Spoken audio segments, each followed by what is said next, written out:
For more insight, we're joined by Dr. Miemie Winn Byrd. She's a professor at Asia Pacific Center for Security Studies, and she will be speaking to us in the individual capacity this morning. Professor, another extension of the emergency rule in Myanmar. What's your reaction to goalposts being shifted once again, and how do you expect it to impact the stability of the country? Yes, like the earlier person said, expert said, it is not surprising because there's no longer rule of law. The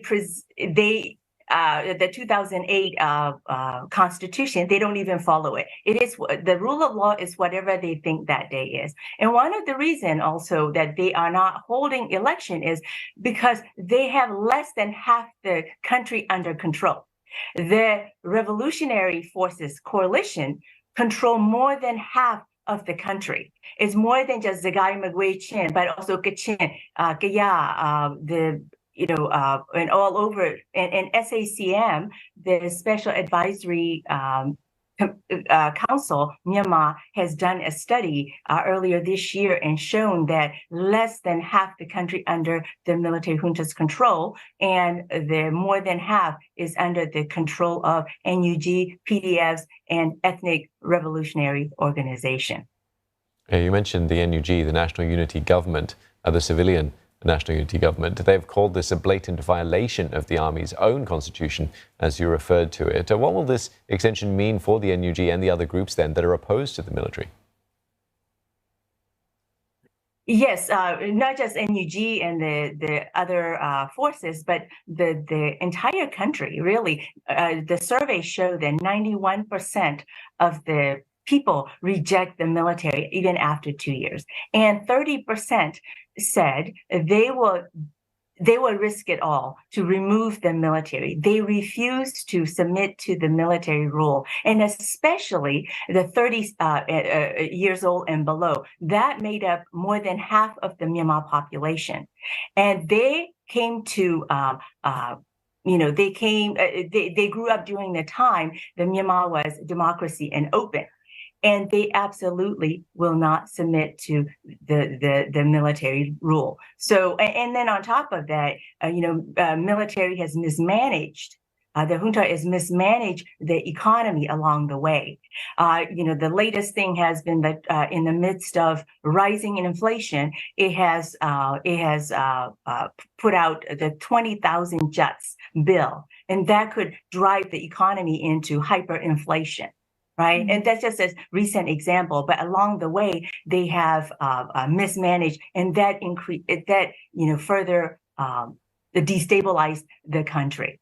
Mm-hmm. And like back to the rule of law, they don't have rule of law. So there's it is whatever they want of the day. And so that type of uncertainty, right, drive investment away, as well as it'll be hard to bring in the investment. Myanmar was the most prosperous during the time, the 10 years of democracy. Before that, it didn't do well under the military rule, and then since the coup, the economy has been in tailspin. All right, Professor, and there are also unconfirmed reports that Min Aung Hlaing could announce an amnesty for political prisoners en masse, as well as Ms. Suu Kyi's reported transfer to house arrest to mark the consecration of the new Buddha statue today. How optimistic are you that this could perhaps be a positive sign of shift in the Myanmar military? I think it just they're trying to divert attention away from some of the losses they have experienced in the last few weeks, right? We have seen a whole battalion defected. And then you had recently two battalion commanders refused to fight, and therefore they had to put them in jail. And then on the ground losses, every time they have clashes with the poorly trained, poorly resourced forces on the ground, the PDF, People Defense Forces, the military has more losses. And according to, I have conducted many interviews with the defectors, and they have reported that 7 out of 10 in the military do not want to be there. So you don't have effective fighting force, and therefore the only way they can harass the people is these bombing runs against the villages and towns, because that's the only thing left, because the military is collapsing and rotting away from inside. And you may have heard the report before. It has unprecedented level of defection within the security forces.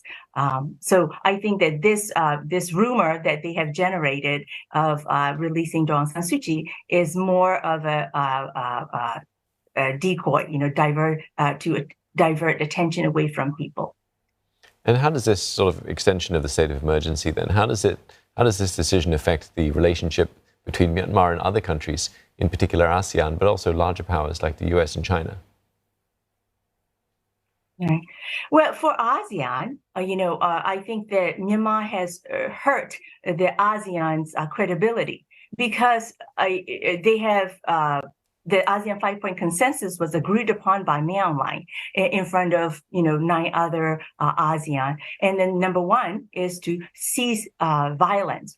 Well, they have been the instigator of violence. The other people are just responding to their violence crackdown. Right? It was people felt like they have responsibility to protect the communities because of Myanmar military brutal crackdown. So Myanmar military, or the junta, is the source of instability. So the ASEAN need to understand, don't go into don't buy into their propaganda that they're the one that holding the country together. But no, in fact, they have been the divider. They have been the source of instability. Prior to the coup, there was no problem with this, the stability within the country. And now we have the instability, and that instability not only within the Myanmar, but it's also flow into the neighboring countries. So, and based on what I was saying, the more than half the country is under the control of the revolutionary coalition forces. So any type of solution, any type of finding the solution has to be engaged with, all stakeholders. And I think that the Indonesia and Malaysia has been calling for engaging with NUG, Ethnic Revolutionary Organization, People Defense Forces, all across the board. And I think that's the only way to come up with the some type of solution, by dialoguing with them from the ASEAN countries. Okay. And then Sorry to cut you off, Professor. We have about a minute left on the clock. Speaking of ASEAN, the unity and centrality of the regional bloc has been under question after the recent Thai-led regional meeting with Myanmar's military government. I mean, it has irked multiple ASEAN members, including the current chair, Indonesia. What's your take on Thailand trying to take the lead in engaging the military? I think that as long as Thailand is doing in coordination with the chair, Indonesia, and then back to, I was saying, engaging with all stakeholders, not just the military, right, it is the right way to do it. But they just have to remember, Thailand has to remember that Myanmar military, the junta, is the source of instability for, that acutely hit experience by Thailand. So they need to remove the source of instability.